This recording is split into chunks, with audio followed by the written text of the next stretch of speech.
تنزورو تنميرت إكنوين تيهجان تميجر تاقيم شوالكي يتهجام زرام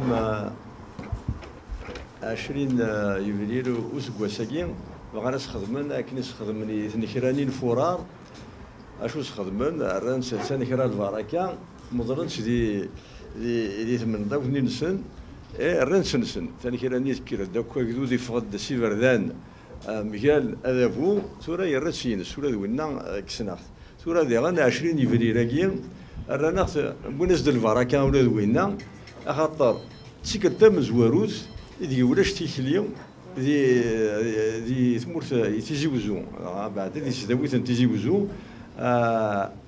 الرانس أماكن ثلا 20 يفرير 80 اللي مسولتا تيطفن دي السوايع اليوم مسولتا طفن تزداويت وكنو تسفغنا راه وتسفغنا تمسكن سينا برا خدمن الجماع دي لا ميزون لا كولتور الدولة انايا الوالي خدمنا 20 يفرير البركة alors البركة يجينا كنيسنا توسع مرج كان غورصن انا مسي سيدي راك الخير في كضري راك كنيس قارك سفروني نسن وتنحو جاله الدوال غا فاين إذا فوسرق بوساقين بالك مسري غطاس فرنسيس يسمح ما خاطر يضر السنر ديني غورنت الفرنسيس انا وسينا هادي السماولي ونفغي هذه دينا كني ثني دنا ندوزنيو قلنا هذا لا نويذ ونفهم مرة قبيلي ولا ما نشتكي ولا قرا سنر كان قديس خاص الا ونفهم مرة مازال الا هذه صبر شي طوحتي كوال Donc je vais commencer l'intervention et c'est sur cette question sensible qui porte sur l'histoire et sa manipulation. Zaram, le poids de la guerre des libérations en Algérie est grand et de ce fait-là, le pouvoir a cherché à se l'accaparer pour compenser un déficit de légitimité politique par une légitimité historique. Et pour que cette légitimité historique puisse exister, ne serait-ce que dans les médias, il est donc forcé de manipuler l'histoire. On a parlé récemment, c'est une expression qui a donné lieu à une polémique, quand on a parlé de rente mémorielle dans un contexte de friction internationale. Mais en fait, cette expression a été déjà utilisée à l'intérieur même du pays, bien avant qu'elle soit reprise sur la scène internationale. L'instrumentalisation de l'histoire n'est pas la caractéristique du pouvoir algérien, c'est malheureusement quelque chose de répandu par le monde. Et des Nord, le premier exemple qui vient à l'esprit, c'est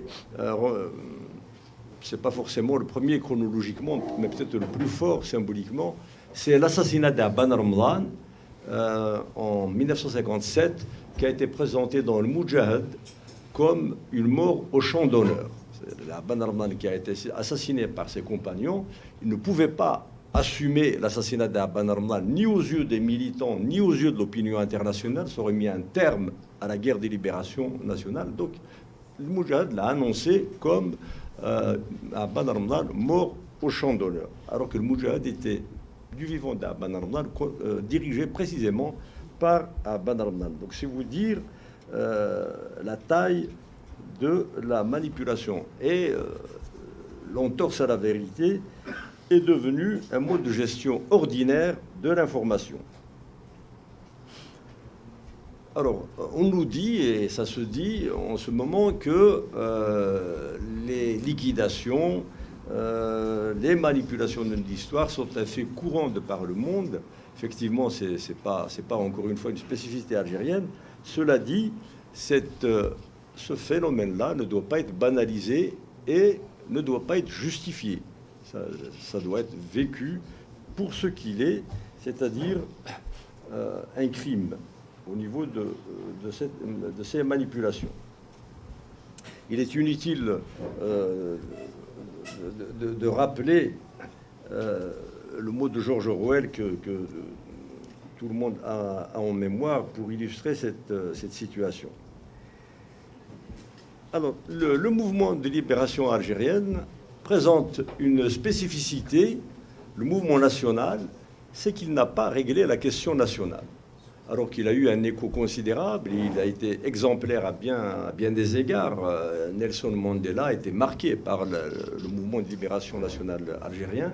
Et une personnalité comme Abban Ramdan en particulier a marqué ses consciences, et parfois au point de les amener à s'impliquer directement dans la lutte. C'est le cas de quelqu'un comme Frantz Fanon. C'est par l'intermédiaire d'Abban Ramdan qu'il a rejoint le FLN. Et cette carence au niveau de la gestion de la question nationale pèse aujourd'hui encore sur le devenir de l'Algérie.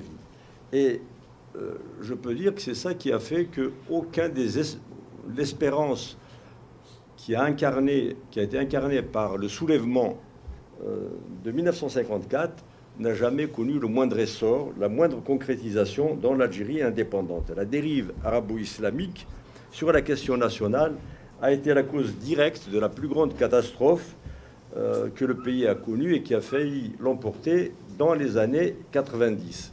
C'est donc sur cette thématique que je vais illustrer le sujet retenu pour cette intervention. Alors je le ferai en m'attardant sur deux points. Le premier, c'est le lancement de l'intégration de la majorité dans le mouvement national à compter de 1945 et qui a abouti à la crise de 1949, crise dont la lecture continue au jour d'aujourd'hui à constituer un enjeu et un sujet de débat. Par ailleurs, la crise a connu un prolongement dans les années qui ont suivi, sous une forme que les historiens n'ont pas intégrée dans le contexte politique.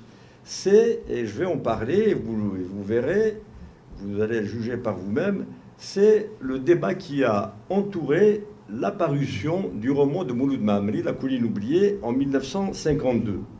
À mon avis, c'est le seul moment où il y a eu un débat d'un certain niveau autour de l'identité nationale. Même si ce débat a été contrarié, a été manipulé lui aussi, mais quand même, il y a eu un débat d'une certaine tenue et on n'a pas connu d'autres exemples. Alors, je vais parler de la crise de 49 et d'une autre publication qui est très importante, qui est la première tentative de la définition de la nation algérienne, en intégrant les données anthropologiques de l'Algérie, c'est-à-dire fondées sur la réalité sociale du peuple algérien. C'est la fameuse brochure d'Idil Louatani. Mais cette brochure, en fait, n'a pas pesé, parce que dès qu'elle a été publiée, la répression s'est abattue sur ses auteurs et on a bloqué sa diffusion. Elle n'a pas pu être diffusée à l'époque. Il a fallu des années après pour qu'on en parle une première fois dans la revue Tafsous, en 1984. Il y a eu un compte-rendu de cette revue de 4 pages. La revue Tafsous était une revue tirée à la Ronéo, donc on ne pouvait pas reproduire la totalité de cette brochure qui était d'un volume conséquent, ça faisait une 50aine de pages, mais donc un compte-rendu en a été donné dans la revue Tafsous en 1984, d'ailleurs compte-rendu qu'on nie aujourd'hui, en même temps qu'un des principaux rédacteurs de cette brochure a été invité à l'université de Tizi Ouzou pour faire une conférence sur ce thème-là. Il s'agit de l'avocat du FLN de l'époque et qui a été ensuite, qui a occupé par la suite des postes de responsabilité importants jusqu'à être intégré dans le GPRA, c'est Mbrouk Belhoussine, à qui on a cassé les dents à l'époque à cause de cette brochure qui a été signée par Idil Louatani, qui est en fait un pseudonyme. Alors, Idil Louatani regroupe 3 rédacteurs. Le premier d'entre eux, c'est Mbrouk Belhoussine, suivi d'un autre étudiant en droit qui faisait partie de la commission de presse ou commission de propagande, qui était désigné comme ça, et qui a travaillé beaucoup avec Ben Youssef Ben Khadda autour de Messali. Il s'agit d'Yahya Hannin. On s'est ensuite rejoint par un 3e élément qui était étudiant à l'époque, qui est Sadr Hajaros, qui sera le futur secrétaire général du Parti communiste algérien. Mais tout ce travail-là a été mené, conduit sous la direction d'Ammar Hamouda, qui était dirigeant du PPA. Et Ammar Hamouda a demandé à ce groupe de jeunes de rédiger ce travail, parce que Msali venait de déposer à l'ONU un mémorandum où il faisait démarrer l'histoire de l'Algérie à partir de l'invasion arabe au 7e siècle. Alors, ce n'est pas tout à fait vrai ce que je dis là. Il y a une évocation très rapide de tout ce qui précédait l'ère musulmane. Tout de suite, c'est l'arrivée de l'islam qui était libérateur, etc.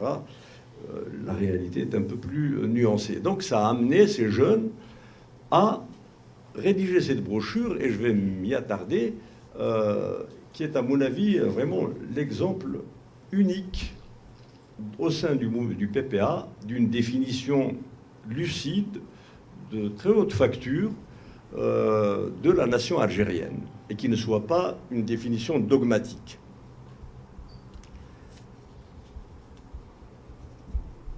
Cette définition s'est faite au moment aussi où, parallèlement, il y avait un travail où Ali Benaï, dans le district de Kabylie, essayait de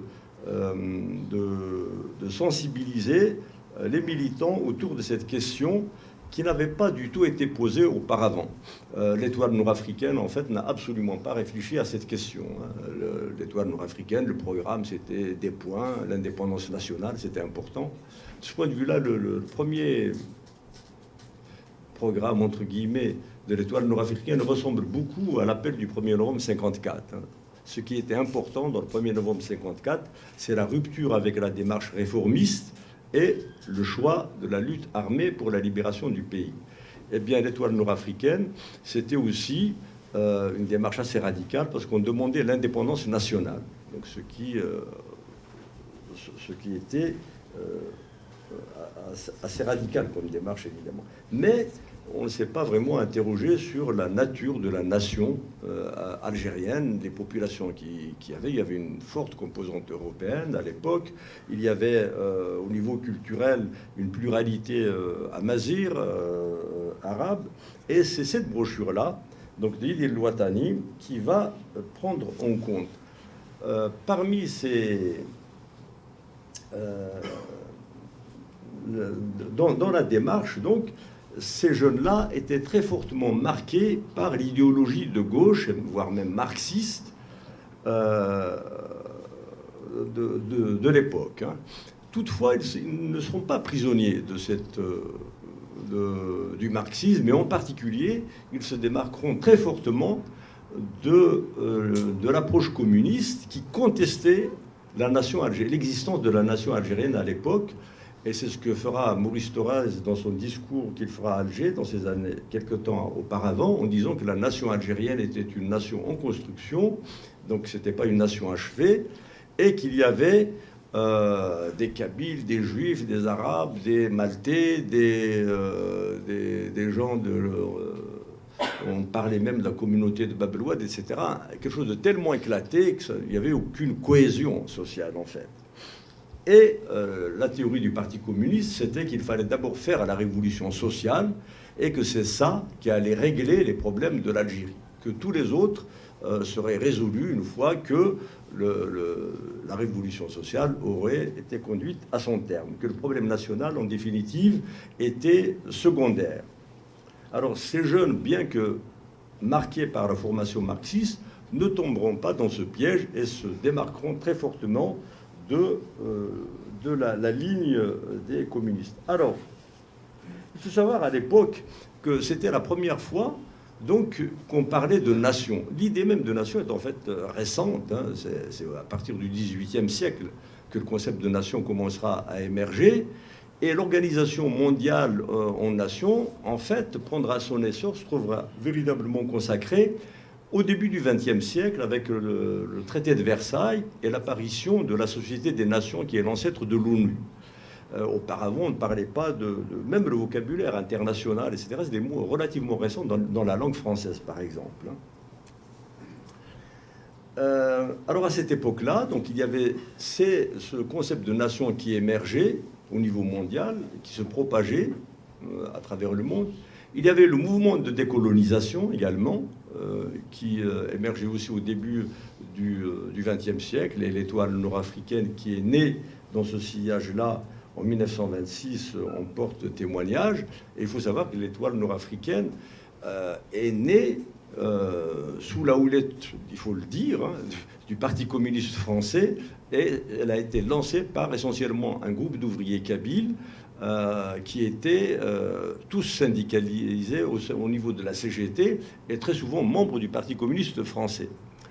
Alors les gens qui disent que Msaly Hadj a fondé l'étoile nord-africaine, c'est absolument faux. Hein. Ça, il faut rappeler un certain nombre de dates, et notamment que Msaly Hadj était à Tlemcen en 1923, il est arrivé en octobre 23 à Paris, alors qu'en 1921 déjà, une délégation de ce groupe-là se trouvait à Moscou dans le mouvement, dans la réunion anti-impérialiste. Il s'agit de Hadj Abdelkader et de Sijilani qui se retrouveront dans la même étoile nord-africaine. Donc l'idée était partie, et le choix de Msaly Hadj, on le connaît, c'est parce que à cause de la nature, la composante fortement régionale kabyle, on avait besoin de donner une image plus large parce que, disaient certains militants de l'étoile nord-africaine, ils ne voulaient pas connaître l'isolement qu'avait connu Abdelkerim. Abdelkerim qui a mené une résistance héroïque et qui a connu des succès militaires extraordinaires dès 1921, a vu son mouvement cantonné au Rif parce que le roi au Maroc n'a jamais voulu se rallier au motif que c'était un mouvement berbère du Rif. Hein. Et le premier État, d'ailleurs, première proclamation d'un État qui n'a pas pu réussir, mais comme Abdelkerim a proclamé une république au départ. C'était ce qu'on a appelé la République du Rif, qui a d'ailleurs beaucoup marqué, chez nous on l'oublie un peu, en Afrique du Nord, mais ça a marqué les plus grands révolutionnaires du mouvement de décolonisation. Ho Chi Minh y fera référence, Mao Tse-tung y fera référence, etc. Donc ça a eu un écho très important sur la scène internationale. Donc cette expérience-là a eu un impact négatif a fait craindre un isolement recroquevillé sur la Kabylie. Moi, ce que m'a dit Yahya Hannin, un des rédacteurs de cette fameuse brochure d'Eid el-Watani dont je vais parler tout de suite, c'est qu'il le tient de Sijilani, qui est un des fondateurs de l'étoile nord-africaine. Inès, nous voulions, il a dit pourquoi vous avez mis Msaly à la tête. Inès, nous étions je crois qu'ils étaient 21. Inès, nous étions 17, pas seulement Kabyles, mais quasiment de la haute Kabylie. 17 membres sur 21. Et donc, nous ne voulions pas seulement libérer l'Algérie, mais toute l'Afrique du Nord. Donc, c'est comme ça qu'ils ont fait appel à Msaly pour diriger. Cela dit, Msaly ne sera pas non plus le premier président, c'est fou, il sera le troisième. C'est au bout du troisième président que Msaly se retrouvera à la tête de l'étoile nord-africaine. Il y a Hadj Abdelkader, et puis un premier que j'ai oublié. Bon, j'ai oublié le nom, mais enfin, il est facile à retrouver. Donc, les gens qui font dans les raccourcis historiques présentent Msaly comme créateur et premier président de l'étoile nord-africaine. C'est factuellement faux. Voilà. Alors, j'en viens maintenant au travail de ces jeunes autour de... c'est dans ce contexte-là, donc, qu'ils travaillent à la définition de l'étoile nord-africaine, et contexte qui sera marqué aussi par l'émergence de la Nahda au Moyen-Orient, et qui aura ses relais en Afrique du Nord à travers le mouvement des Ulama d'Algérie. D'ailleurs, l'association qui se présente comme un relais, hein, c'est l'association des Ulama d'Algérie. C'est-à-dire qu'ils dépendaient de la Nahda du Moyen-Orient, et la paternité, le lien avec Mohamed Abdou, qui était un des fondateurs de la Nahda, est assumé par Ben Badis. Mohamed Abdou a été, l'Égyptien, a été un des maîtres de Ben Badis, qui est revenu en Algérie pour lancer officiellement, en 1931, l'association des Aoulama. Bon, je ne vais pas parler des Aoulama, ce n'est pas le sujet, mais c'est simplement pour situer le contexte dans lequel le travail de ces jeunes va se faire. Et les Aoulama, en fait, avaient une approche qui n'était pas tellement nationaliste. C'était la Oumma islamique. D'ailleurs, dans le roman La colline oubliée, Mamri y fait allusion, il en parle comme ça, en disant en parlant des différents courants politiques qui traversaient le pays. Il a parlé des internationalistes, des communistes, etc. Puis il y avait ceux qui hantaient le souvenir de l'ancienne grandeur de l'islam et qui rêvaient d'y revenir en employant des moyens nouveaux.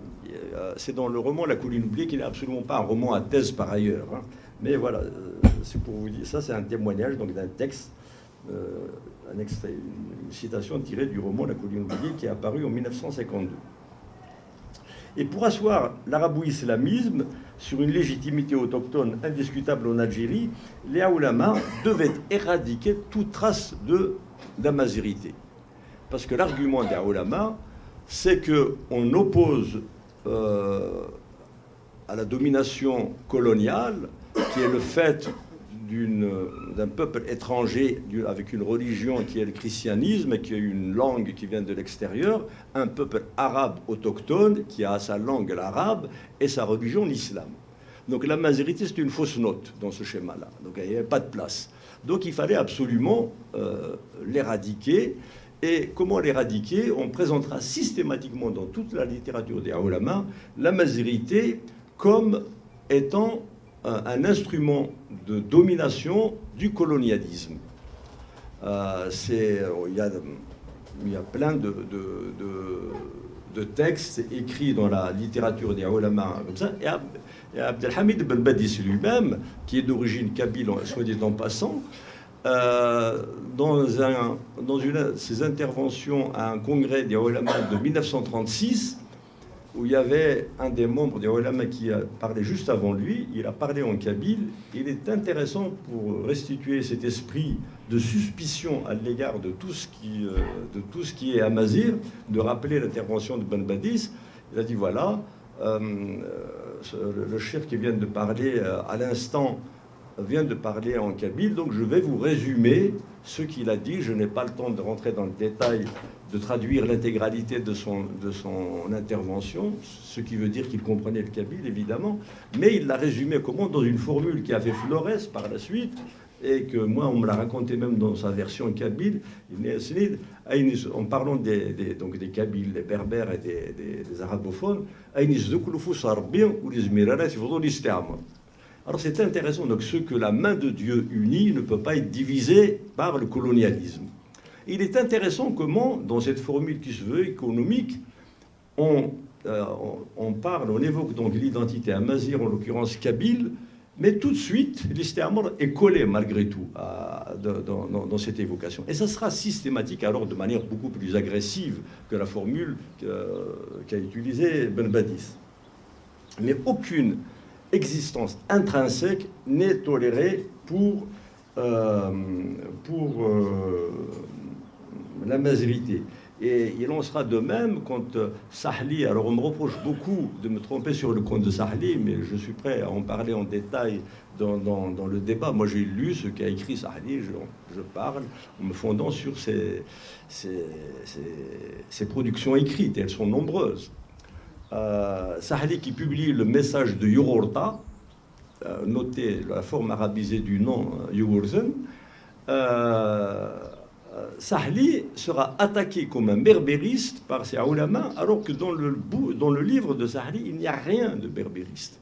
Il présente Uqba comme étant l'héritier politique de Yugurta, ce qui est quand même assez fort, et il présentera donc cette invasion arabe dont je veux dire, les chroniqueurs arabes en parlent très clairement.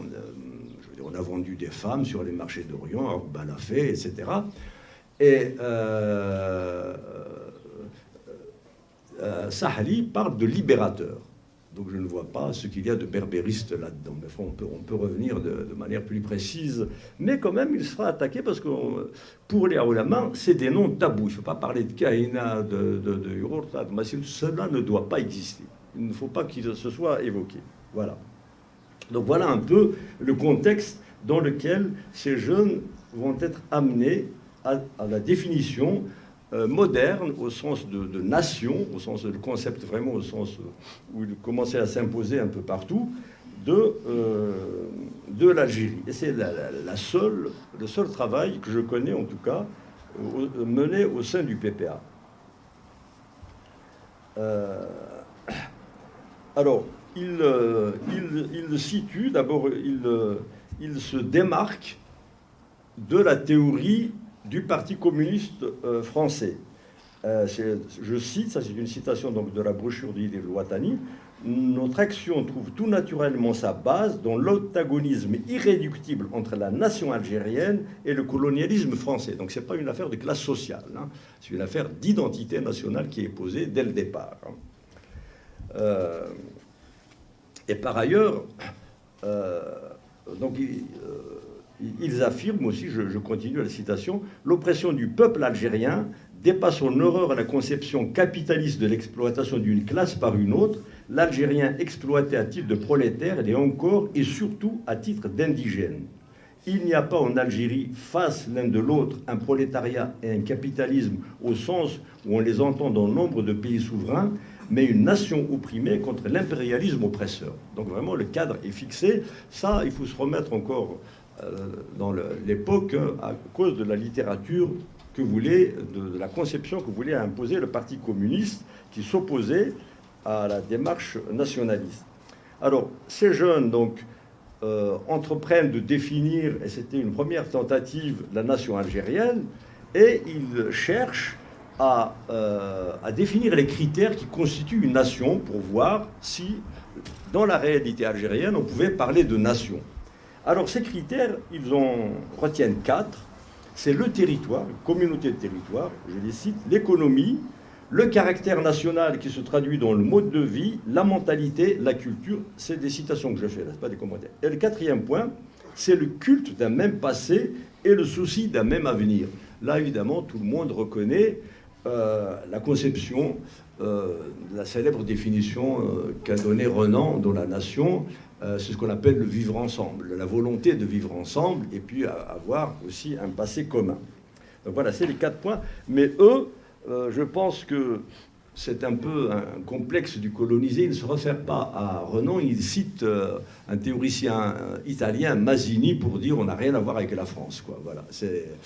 Alors que quand même, Renan est quelqu'un qui compte, on ne peut pas parler de nation sans parler de Renan. Voilà. Et d'accord. Bon, alors, on me dit déjà que j'ai pris du retard, donc j'accélère. J'accélère, donc j'avance. Et donc, parmi ces critères, le texte dit clairement que l'unicité de la langue n'est pas une nécessité. C'est utile, ça peut renforcer la cohésion nationale, mais il y a des tas de nations, ils donnent des exemples, qui sont pluriculturels, et c'est, disent-ils, la réalité de l'Algérie, et je cite la brochure, « L'Algérien arabophone ou berbérophone parle aujourd'hui sa langue maternelle avec fierté et éprouve moins le désir de s'exprimer autrement, en français par exemple. » Donc ils disent clairement qu'il y a 2 langues en Algérie et qu'il faut les prendre en charge toutes les 2. Pour eux, la race n'a rien à voir avec la définition de la nation. Ils le disent explicitement, même s'ils disent par ailleurs « Notre peuple est issu dans sa quasi-totalité de la vieille souche ethnique nord-africaine et il porte en lui le résultat d'une longue évolution séculaire et toutes les manifestations de la vie expriment aujourd'hui le génie propre de cette nation, le mode de vie porte à la trace de cette évolution. Faut-il citer, alors voilà, le port du Burnous qu'on retrouve chez nous, chez nos ancêtres nord-africains, et bien également le plat national, le couscous, nous disent-ils, la forme carrée de nos minarets que l'on ne trouve nulle part ailleurs, disent-ils. Et le récit national est incarné par la longue liste de héros qui ont conduit la résistance, et ils remontent jusqu'à Massinissa, Yurorta, ils reprennent aussi la forme arabisée de ce nom, Takfarinas, je cite tous les noms qui ont été évoqués, la Kaïna, donc voilà, Kaïna quand même, on sait contre qui elle a résisté, Tariq, Abdelkader, Lalafad Mansoumer, Mokrani, Shira Haddad, Bouamama et tant d'autres. Alors ils disent après, encore une fois, je le redis, c'est écrit noir sur blanc, la race et la religion ne sont d'aucun intérêt dans ce domaine. Être citoyen d'un pays, c'est être dans ce pays. Alors c'est intéressant la définition de la citoyenneté qu'il donne, c'est vraiment une citoyenneté au sens très moderne. Être citoyen d'un pays, c'est être dans ce pays un homme libre, égal aux autres, c'est y être gouverné, un gouverné qui choisit ses gouvernements. C'est y voir sa personne respectée, ses droits garantis, y bénéficier de tous les avantages que l'État garantit à tous, et en contrepartie, s'y acquitter de tous ses devoirs. Donc c'est vraiment la définition que l'on donnerait aujourd'hui du concept de citoyen. Mais abattre le colonialisme est une tâche incontournable pour arriver à cette nation libérée. Et là aussi, je vais très vite, c'est dommage parce que le détail vaut le coup, mais ils rompent là aussi avec la stratégie réformatrice de l'UDMA, des Ulama, etc. Ils disent en particulier que le colonialisme n'est pas un État social que l'on peut réformer, il faut carrément l'éradiquer. Le colonialisme, ça n'est pas quelque chose de... Voilà, on ne peut pas améliorer le colonialisme, c'est impossible et absurde, disent-ils. Ce qu'il faut faire, c'est un changement total, la destruction du colonialisme lui-même, son anéantissement, en un mot, la libération totale de la nation algérienne. Donc il se situe clairement aux antipodes des Ulama et de la démarche de l'UDMA. Alors, ils inscrivent la nation algérienne dans un contexte nord-africain de manière très claire. Il y a une géographie commune, un passé commun. L'histoire nous a laissé trace de cette vaste patrie de Massinissa et d'Ibn Tumurt, des frontières de séparation plus factices que réelles, écrivent-ils, et que l'un des premiers mouvements nationaux en Afrique du Nord ait été un mouvement nord-africain, c'est là plus qu'un symbole, l'expression d'une profonde réalité. L'indépendance nationale ne peut être que l'indépendance de toute l'Afrique du Nord, et qu'une seule et même action invincible, parce qu'une aboutira à la libération, à la prospérité, à la grandeur et à la défense du patrimoine nord-africain. Alors, ce texte qui reste, c'est une petite brochure d'une 50aine de pages, n'a absolument pas d'équivalent dans toute la littérature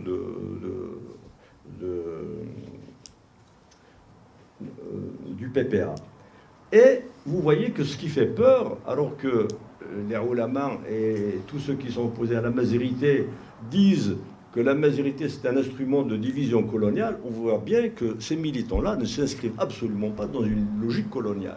Et que c'est précisément ça qui leur a fait peur, qui a fait peur à la direction du PPA, parce qu'ils inscrivent la mazérité dans une démarche révolutionnaire de libération de l'Algérie, et donc dans l'avenir de l'Algérie. Et ça, c'est insupportable pour les Ulama. Voilà le problème. C'est pas tellement que ces gens-là étaient manipulés par le colonialisme. C'est leur indépendance et leur opposition au colonialisme qui leur a fait peur. Parce que ce combat-là allait donner droit dans l'Algérie indépendante à un statut, à cette langue amazigh, à cette culture amazigh qui est la première, en fait. Ils le disent très clairement. Voilà.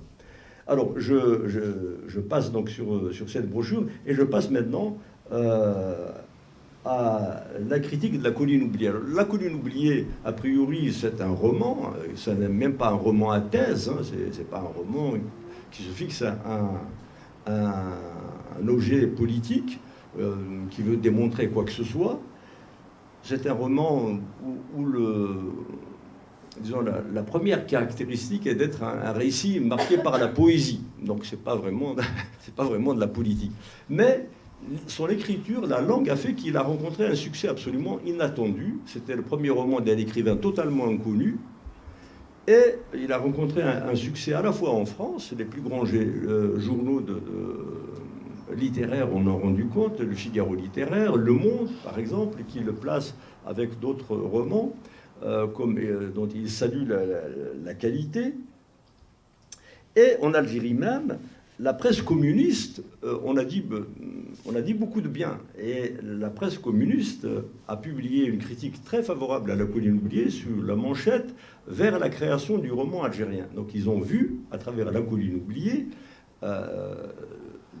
le premier roman algérien, en fait. Et c'est ce qu'aujourd'hui, d'ailleurs, les études de littérature d'expression française retiennent. On retient La Colline oubliée et la Grande Maison de Mohamed Dib comme étant les premiers romans algériens. Alors, il y a d'autres romans, en fait, qui ont été publiés, mais qui n'ont pas marqué, qui n'ont pas eu cet impact, parce que la réception, comme le fait remarquer le professeur Robert Escarpite, fait partie de l'œuvre elle-même. Par exemple, Taoussa Amrouche a publié La Rue des Tambourins en 1947, mais c'est passé complètement inaperçu. Mouloud Ferraoun a publié Les Fils du Pauvre en 1949, déjà, mais kiff kiff, il n'a pas eu d'impact. Ce n'est qu'une fois que le Seuil le reprendra qu'il aura un impact en tant que roman. Une fois que le Seuil publiera Le Fils du Pauvre, mais c'est après donc la publication. Et il y a d'autres textes aussi. Hein. Il y a d'autres romans qui ne sont pas ceux de Ferraoun et de Taoussa Amrouche, qui sont même plus anciens, dans les années 20, 30, etc. Mais ça n'a pas eu d'impact, ça n'a pas vraiment marqué l'histoire de la littérature. Par contre, La Colline oubliée a eu plus de succès que Mohamed Dib. Mohamed Dib, qui était communiste, même la presse communiste dit que c'est un roman un peu marqué par des procédés. Il n'y a pas la qualité de La Colline oubliée. Donc même la presse communiste donne le primat, sur le plan strictement littéraire, à La Colline oubliée. Et ça, c'était insupportable pour les Aoulama. Absolument insupportable, parce qu'on venait de vivre la crise de 49, donc on pensait cette question à Mazir réglée.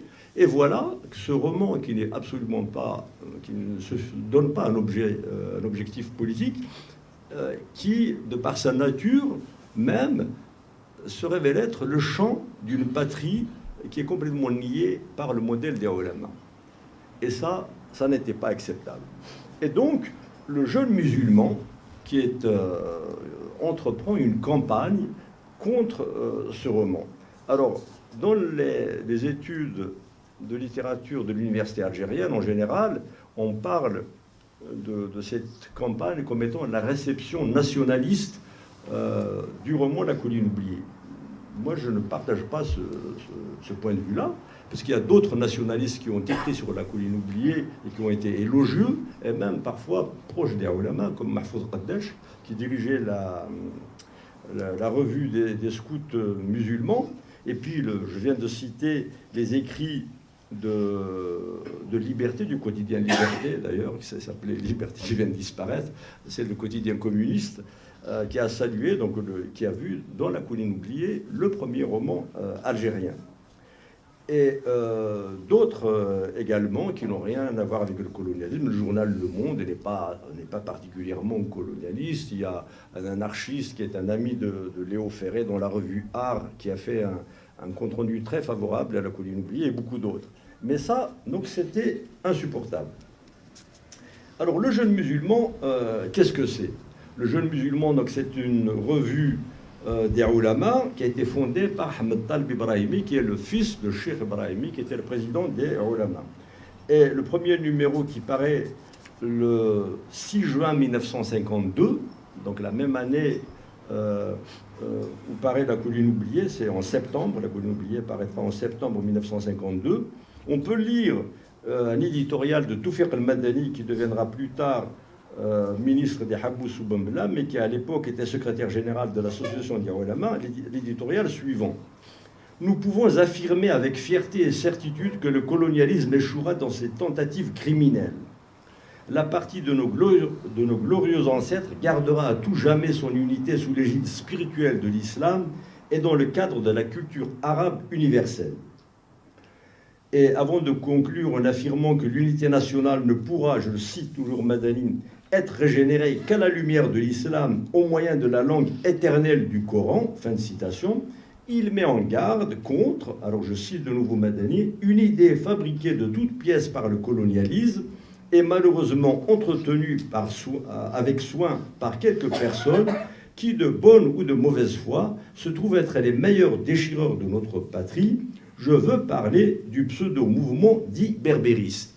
Donc vous voyez, ce que je disais tout à l'heure, c'est systématiquement coller le mot berbère à la division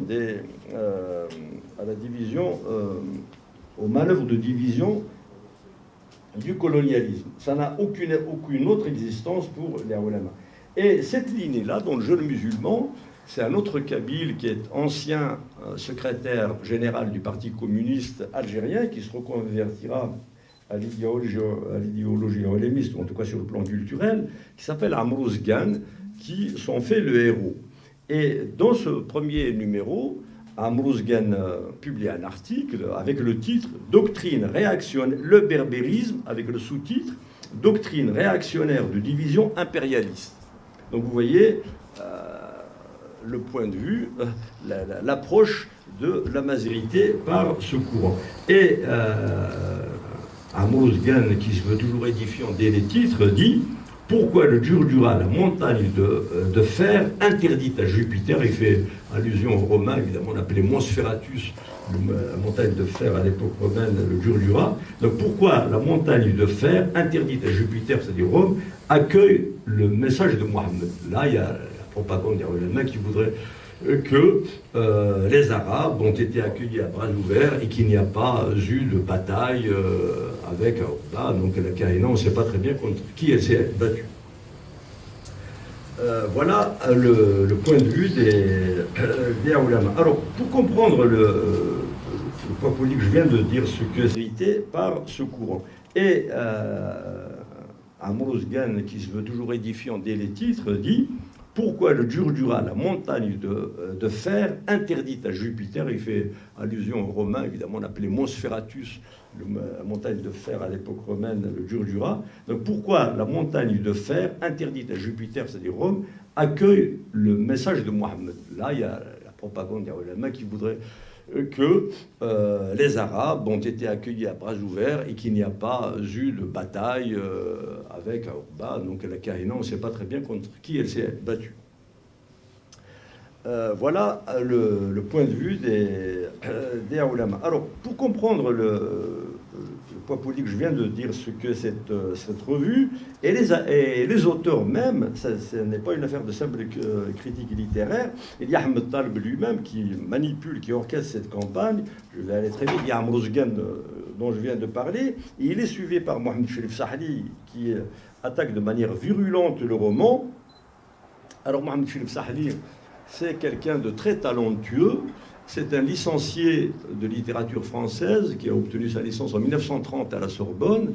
Et quand il avait passé son bac, j'ai eu un peu ses notes, au lycée Bugeaud, il a eu 18 en philosophie. Donc c'est pas un idiot. Il avait aussi un diplôme d'études supérieures en philosophie. Et Mohamed Cherif Sahli, qui connaissait personnellement Mouloud Mahamri d'ailleurs, soit dit en passant, écrit un article d'une virulence absolument incroyable contre la colline oubliée.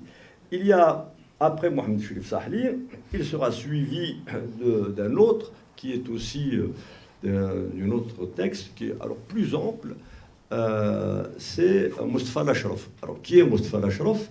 C'est militant du PPA, tout comme Sahli d'ailleurs, militant du PPA, et qui était lui-même, plus tard, il se définissait avec un peu d'humour comme l'intellectuel organique du PPA. Il acceptait cette étiquette-là. Effectivement, il était conseiller de Msali, et c'est lui qui écrivait les interventions des députés algériens dans les années 40, à l'Assemblée nationale française. Et par la suite, c'est lui qui rédigera aussi, participera à la rédaction du programme de Tripoli, et c'est lui qui le lira aux congressistes à Tripoli en 1962. Et il sera aussi rédacteur de la charte nationale, donc c'est vraiment un insubmersible. Il accompagnera c'est un apparatchik qui fera. Mais là aussi, c'est quelqu'un de très bon niveau intellectuel, agrégé d'arabe, collaborateur dans la revue des temps modernes avec Jean-Paul Sartre, etc., comme Sahli d'ailleurs. Donc ça n'est pas,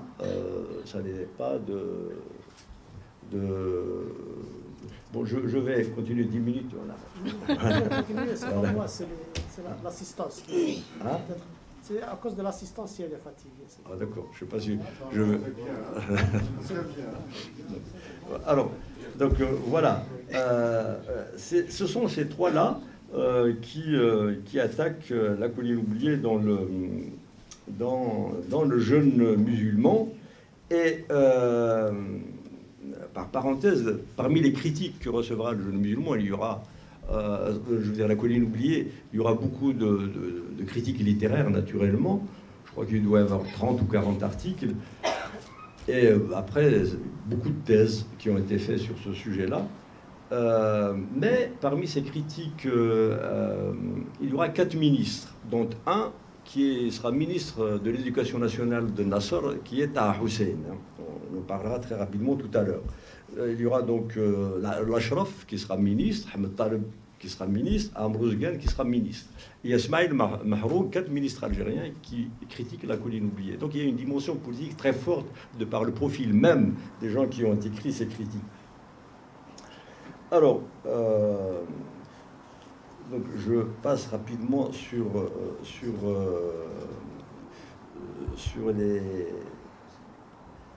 les profils de ces critiques. J'en ai déjà parlé un petit peu.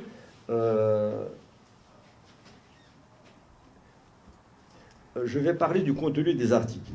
Et puis je m'arrêterai là. J'aurais aimé parler un peu de plateforme de la Soumam, parce que ce qu'il y a dans Yidir el-Ouattani, on le retrouve en partie dans la Soumam. Parce que même si la plateforme Yidir el-Ouattani n'a pas connu de diffusion, parce qu'elle a été réprimée et complètement détruite pendant, on voit quand même l'état d'esprit était partagé, pas seulement par les 3 rédacteurs, et on retrouve beaucoup de choses dans la plateforme de la Soumam, dans le premier congrès du FLN, donc de 1956. Alors la thématique des articles, en fait, il y a une espèce de paradoxe. Tout le monde partage au niveau du PPA, tout le monde, à part ces contestataires qui ont été marginalisés en 1949, les autres partagent la conception olémiste.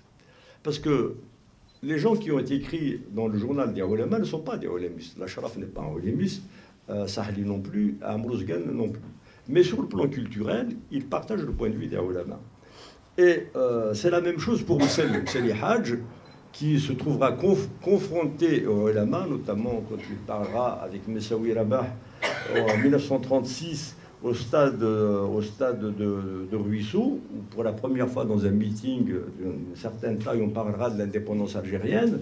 Il y avait Ben Badis à la tribune, il y avait Taïb el-Oukbi, et ce Taïb el-Oukbi, qui a le sens de la formule, se dressera pour les combattre, pour dire on ne peut pas parler d'indépendance pour un peuple qui n'est pas mûr, pas apte à voler de ses propres ailes. Il utilisera cette formule que vous pouvez lire dans le Bassaïr, pour ceux qui lisent l'arabe, dans le Bassaïr de 1936, et je traduis, la formule telle qu'elle m'a été rapportée par un vieux militant qui a assisté à ce meeting,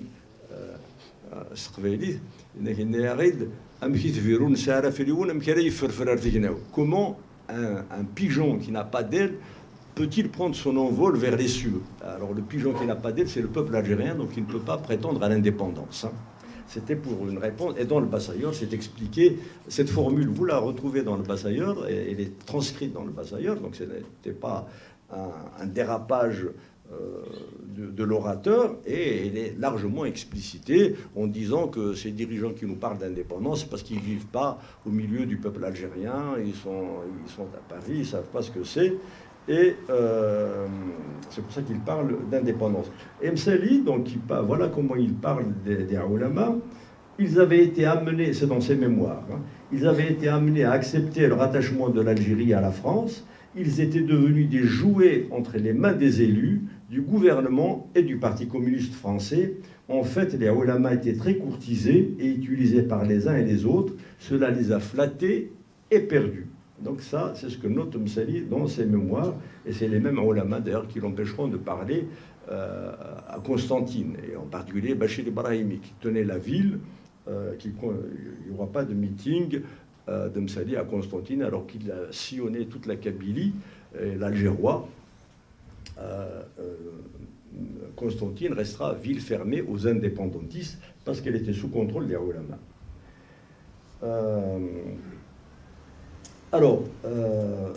Je parle. Alors, la première attaque, donc, c'est Amrouz Gan qui attaque, qui ouvre le balai, et il dit je trouve ça suspect quand on trouve des critiques élogieux de ce roman chez les partisans de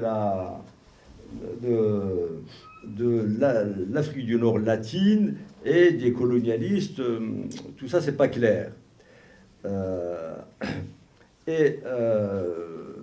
C'est cet argument que reprendra Mohamed Cherif Sahli, mais de manière beaucoup plus violente, avec son titre, avec son article dont le titre à lui seul donne le ton, La colline du reniement. Donc il considère que La colline oubliée, qui inscrit une chronique de vie pendant la Seconde Guerre mondiale dans un village kabyle, sans le transfigurer, vous pouvez le lire aujourd'hui, La colline oubliée, eh ben c'est un reniement. Je vois vraiment pas, c'est incroyable. C'est-à-dire faire dire aux mots exactement le contraire de ce qu'ils disent. Voilà. Alors qu'on invite précisément Mamri à se renier, on lui reproche de ne pas s'être renié en qualifiant son roman de colline du reniement. Et cet article est annoncé à la une par Ahmed Taleb, qui se fait évidemment un plaisir de le publier. Et pourquoi cet article Sahli dit « La nécessité de cette mise au point s'est imposée à nous lorsque nous avons constaté la confusion jetée dans les esprits par les erreurs accréditées par une propagande tapageuse au sujet d'une œuvre récemment publiée, La colline oubliée de M. Mouloud Mamri. » Et donc cet article fait suite à la critique d'Amrouz Gan, qui disait que l'ennemi voulait se servir de la célébrité du roman kabyle comme d'une arme empoisonnée contre les peuples d'Afrique du Nord. Et Amrouz Gan parle de la naïveté de ceux qui se laissent berner par l'image de l'art pour l'art. Et Sahli renchérit sur ce même thème en disant que la théorie de l'art pour l'art est odieuse dans ces moments historiques.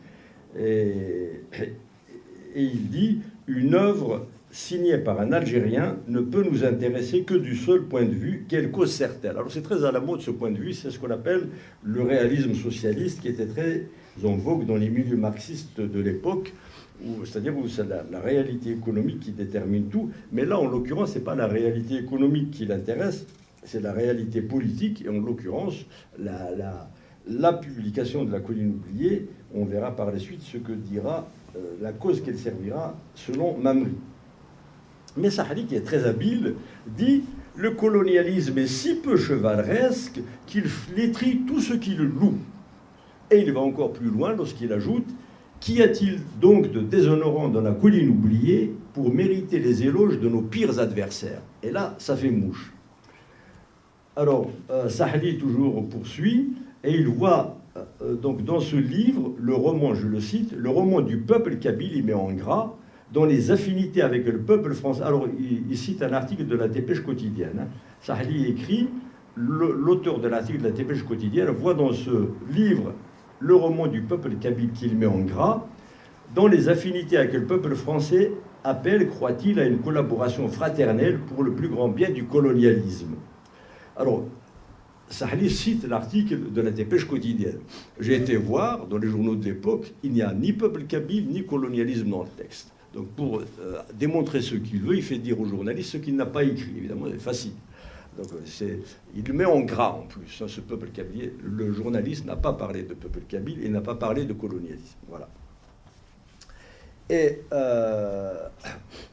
Sahli qui recule devant rien. Et il dit, le rapport, il fait l'écho d'une rumeur qui est propagée dans le PPA, qui disait que c'est pas Mouloud Maamri qui a écrit ce roman, et c'est trop bien écrit pour être le fait d'un indigène. Et donc c'est le maréchal Juin qui l'aurait écrit, ou quelqu'un délégué par le maréchal Juin. Alors c'est intéressant cette affaire du maréchal Juin, parce que le maréchal Juin a aidé effectivement un romancier algérien, mais qui n'est même pas kabyle, et qui est encore moins Mouloud Maamri, et qui s'appelle Taïb Jumaï. Mais ça, lui, il n'intéresse personne. Donc on a collé cette affaire-là sur Mamri. Donc on a dit, voilà, c'est le maréchal Juin qui a patronné la colline oubliée. Et Sahli conclut son article donc en disant, la rumeur place l'œuvre de Mamri sous la protection d'un maréchal qui s'y connaît fort bien en goumier, nous dit-il. Et Sahli, qui n'a pas lu le livre d'ailleurs, il dit il doit se démarquer donc de toutes ces critiques, et il écrit, s'il se tait, il autorisera d'autres Algériens à tirer de son silence toutes les conclusions qu'il implique et à montrer en quoi la colline oubliée est la colline du reniement, digne de l'oubli et du mépris d'un peuple vaillant et fier, un peuple qui, n'ayant ni fleurs ni argent à lui offrir, lui conférera sans appel l'indignité nationale. Alors, on est en 1953, c'est en janvier 1953 que paraît l'article de Sahli. Il faut savoir qu'on est au lendemain donc, des années 45 et qu'on n'est pas très loin des procès de Pétain et des collaborateurs. L'indignité nationale, c'était une peine symbolique qui a été inventée pour condamner, pour être dont on frappait les collaborateurs du régime nazi. Donc voilà, Mamri est assimilé à un collaborateur du régime nazi. Donc je passe très rapidement. Alors vous voyez, Sahli donc, ne lit pas le livre et il se base sur ce qu'il fait dire, qui n'est pas tout à fait exact, à la Dépêche quotidienne pour attaquer le roman de Mamri répond, mais il répond d'une manière un peu, on le sent un peu gêné, parce qu'il est extrêmement isolé. Et en particulier, il ne dira pas que ces attaques sont dues au caractère amazir, au fait que l'amazirité a une place importante dans ce roman. Il dira que c'est l'envie, c'est parce que c'est de la jalousie, etc. Il bottera en touche. Et même beaucoup plus tard, en 1968, quand Dembélé l'interroge là-dessus, il dira c'est la nouveauté du phénomène littéraire, c'est pour ça qu'il y a eu ces dérapages, etc., etc. Alors, quant au maréchal Juin, Mamri oppose un démenti catégorique en disant qu'il ne l'a jamais connu, qu'il n'a eu de rapport avec lui ni direct ni indirect, et que donc tout ça c'était de la fumisterie. Quant à la cause que servait ce roman, et Mamri dit voilà, maintenant que vous êtes rassuré sur ces patronages faux que vous m'attribuez, vous devriez vous dire heureux qu'un écrivain algérien ait fait un roman algérien sur des réalités algériennes, un roman qui, comme tel, ne peut servir que la cause algérienne. Il faut dire d'ailleurs que dans le roman de Mamri, il parle tout de même des maquisards de 45, soit dit en passant, même si l'on parle en termes un peu voilés, mais quand même, pour 1952, c'était pas mal. Et on n'a pas d'autres exemples de ce type-là. Alors, Mamri, d'ailleurs, dont le roman est récompensé par un prix qui venait d'être créé sous le patronage de Gide, pas du maréchal Juin, André Gide, qui est prix Nobel de littérature. Il y a un prix qui a été créé, qui est le prix des 4 jurys. Pourquoi 4 jurys? Parce qu'il regroupe des membres des principaux jurys de la littérature française, à savoir le prix Goncourt, le prix Renaudot, Interallié et Femina. Et c'est Mamri qui a eu le prix, alors j'ai oublié malheureusement le nom du roman avec qui il était finaliste, c'est quelqu'un qui aura plus tard d'ailleurs le prix Goncourt. Hein. Et c'est le roman La colline oubliée qui a été choisi par ce prix-là. Sauf que le prix devait être décerné par le patron de l'Écho d'Alger, parce que c'est lui qui a avancé les sous, le patron de l'Écho d'Alger, et que la remise de prix devait se faire au gouverneur général. Donc Mamri refuse le prix. Il refuse le prix et il boycotte la réception. D'ailleurs, dans le petit livre que j'ai publié, vous allez voir des photos de la remise de prix où il n'y a pas le lauréat. Voilà, le prix de la termine, Mamri, on ne le voit pas dessus. Mais le jeune musulman, qui est tout occupé aux manipulations, va continuer s'accompagne de dénigrement, il ne dira surtout pas que Mamri a refusé ce prix. Parce qu'évidemment, ça ne colle pas avec l'image vendue aux colonialistes. Voilà, un prix qui est réputé, patronné par Gide, etc., cautionné par les 4 plus grands jurys littéraires de France. Et cet écrivain qui refuse ce prix, ça ne colle pas avec le profil qu'on en donne. Donc, pas un mot là-dessus, au contraire, on remet le couvert et on continue l'attaque. On continue l'attaque avec Sahli, avec Ouzgan, non, décidément, l'Ashraf, pardon. Sahli Ouzgan s'est passé avec l'Ashraf. Et l'Ashraf, lui, il y a publiera un très long article, plus d'une double page du jeune musulman, sous le titre La colline oubliée ou les consciences anachroniques. Alors, l'Ashraf, lui, lit le livre, contrairement à Ouzgan et Sahli, et il rentre dans le détail des livres, mais tout en reprenant quand même les mêmes reproches. Il considère aussi qu'il y a du reniement dans le roman et que ça le fait hurler. La colline oubliée le fait hurler parce qu'il ne reconnaît pas la réalité travestie de l'Algérie. Alors, c'est intéressant de lire ça, puis de comparer avec la critique de Taha Hussein, qui est un Égyptien, qui n'est pas du tout aussi dépaysé que l'Ashraf l'Algérien, par le roman La colline oubliée. Et Taha Hussein nous dit que c'est l'un des meilleurs romans, c'est le meilleur roman, pas l'un des, le meilleur roman qui ait été écrit en français, pas seulement par un indigène, tout auteur confondu, ces dernières années. Et il salue la qualité du roman en termes très appuyés. Il fait une critique de 14 feuillets. Donc c'est pas un article, un petit paragraphe. Et Taha Hussein, c'est pas n'importe qui. C'est lui, il est pour beaucoup dans le renouvellement, le renouveau de la culture arabe. Et notamment, il sera ministre de l'Éducation nationale, sous Nasser en particulier. Et Taha Hussein donc, dit la seule reproche que je ferai à ce roman, c'est le titre, qui est pas bon, La colline oubliée. Il aurait dû l'appeler La fiancée du soir. Aziz, c'était ça. Donc c'est la seule réserve qu'il fait à ce roman, qu'il dit être d'une qualité littéraire sans égale parmi tous les romans qui venaient d'être publiés. Alors l'Ashraf, qu'est-ce qu'il dit? Lui conteste la qualité du roman. Pour lui, non, ça peut pas marcher. C'est une littérature régionaliste et qui soustrait cette région à la patrie algérienne. Alors c'est intéressant parce que j'ai retrouvé exactement la même réaction sous la plume de Fethi Dib, qui est le chef des services égyptiens, à propos de la plateforme de la Soumam. C'est ce que Fethi Dib dira quand on lui apportera la plateforme de la Soumam, ce qui est les résolutions qui contient donc les résolutions du premier congrès du FLN qui s'est tenu sur le sol de l'Algérie combattante. D'ailleurs, c'est le seul congrès du FLN tenu sur le sol de l'Algérie avant 62. Tous les autres congrès seront tenus soit au Caire, soit à Tunis, soit à Tripoli. Et Fidib dit, c'est ce qu'il dira à Lamine de Barine, ce texte soustrait l'Algérie à la nation arabe. Parce qu'il conteste l'islam en disant que ça n'est pas une lutte pour une religion, mais une lutte pour l'indépendance et pour l'instauration d'une république sociale et démocratique. Donc pour Ahmed Taleb, pour Fethi Dib, ça c'est insupportable. Et ça fait penser un peu donc, à cette critique de l'Ashraf qui dit que le roman La colline oubliée donc, soustrait la Kabylie à la nation algérienne. Alors l'Ashraf se considère comme le spécialiste du concept de la nation. Il a écrit un livre, un essai qui a fait date, qui s'appelle Algérie, nation et société, qu'il publiera en 1965.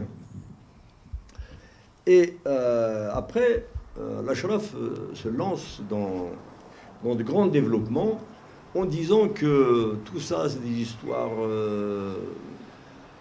éteintes, c'est des histoires de berbérité et tout, il ne fallait pas s'y attarder, donc d'où le titre Conscience anachronique, mais que les Kabyles avaient un rôle important à jouer, c'est en se mettant au service de l'arabisme et de l'islam.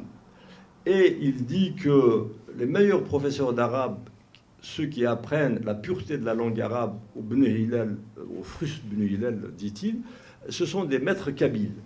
Et il dit aussi, parmi Djouad, ici des Alaouis, des tribus kabyles, c'est les meilleurs spécialistes tawhid du Coran. Donc voilà, et il dit, cela dit, en faisant ça, en s'inscrivant dans cette perspective, ils ne font que suivre les traces de leurs ancêtres, et les princes Sanhaji qui ont arabisé l'Afrique du Nord. Et il cite Ben Badis, qui se dit lui-même descendant de la tribu des Sanhaji. Il dit voilà l'exemple qu'il devait prendre au lieu de s'entêter à s'accrocher à une culture qui est morte et qui ne pèse pas, alors que l'arabe est appelé à jouer un rôle très important sur toute la rive sud de la Méditerranée, comme langue de communication et langue de civilisation, à l'instar du latin, qui joue le même rôle sur la rive nord de la Méditerranée. Il dit les Gaulois, les tribus, les Francs, etc., en optant pour le latin, ne se sont pas reliés. Au contraire, ils sont inscrits dans un processus de développement important. Et en tout état de cause, il a dit, voilà, c'est comme ça. En gros, la société berbère est dominée, donc il faut accepter, se soumettre aux nécessités de l'histoire. Alors l'Ashraf n'accepte pas de se soumettre aux nécessités de l'histoire. Il appelle au soulèvement, au contraire, quand les armes coloniales françaises ont soumis l'Algérie et occupent les mosquées, qui transforment en églises, etc. Là, les nécessités de l'histoire n'existent pas. Il appelle aux droits des peuples légitimes à la libération. Ces droits des peuples légitimes, évidemment, il les élimine quand il s'agit de la majorité. Voilà, on peut entrer dans le détail de la critique de l'Ashraf qui est très intéressante pour comprendre en fait que ce qui est la philosophie de ce texte, c'est la politique culturelle de l'Algérie indépendante. Elle est complètement contenue dans ce texte publié en 1953 dans Le Jeune musulman, écrit par l'Ashraf. On a tous les éléments de la politique qui allait être appliquée dans l'Algérie indépendante. Et donc je ne parlerai pas de la Souma parce que j'ai été trop long. Je terminerai simplement pour dire que par ce mot de Mouloud Mamri, j'ai eu l'honneur d'interviewer pour Safsous. Et la première question que je lui avais posée, c'était en 82, c'est précisément ce roman de la colline oubliée. Et là, il a répondu pour la première fois en évoquant cette dimension berbère qui était à la racine de toute cette attaque.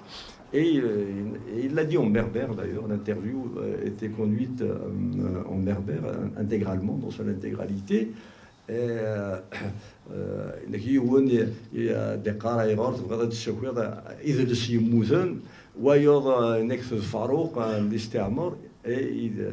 il avait terminé en disant ceci.